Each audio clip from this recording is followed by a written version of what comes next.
আমি আজকে চলে গিয়েছিলাম জাকারিয়া স্ট্রিটে। তো আজকে রাতের খাবারটা ইফতার শেষ করে ঠিক 11টার সময় আমরা রুমমেট 3জন চলে গেছিলাম নাখোদা মসজিদের পাশে জাকারিয়া স্ট্রিট। তো সেখানে আপনারা দেখতে পাবেন যে হালিম থেকে শুরু করে চিকেন কাবাব থেকে শুরু করে মাছ ভাজা থেকে শুরু করে বিভিন্ন রকমের আইটেম। তো আমরা বেছে নিয়েছিলাম দিল্লি 6।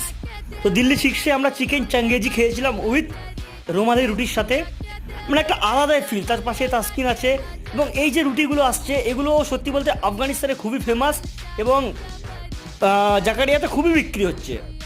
তো আপনাদের প্রত্যেককে বলবো যে এই রমজান মাসে একবার এই ইফতারের পর থেকে বা ইফতারটা আপনারা নাখোদা মসজিদে করবেন, তারপরেই যেই একটা ভিউ এবং চাইলে আপনারা সেহেরিটাও না করে জাকারিয়া স্ট্রিটে করতে পারেন। তো সবাইকে আসার জন্য অনুরোধ করব, আসুন ঘুরে যান জাকারিয়া স্ট্রিট। এবং রমজান মাসের যে একটা ভাব, যে কেনাকাটার ব্যাপার, পাঞ্জাবি থেকে শুরু করে সমস্ত কিছু এর ফিল নিতে চলে আসুন জাকারিয়া স্ট্রিটে।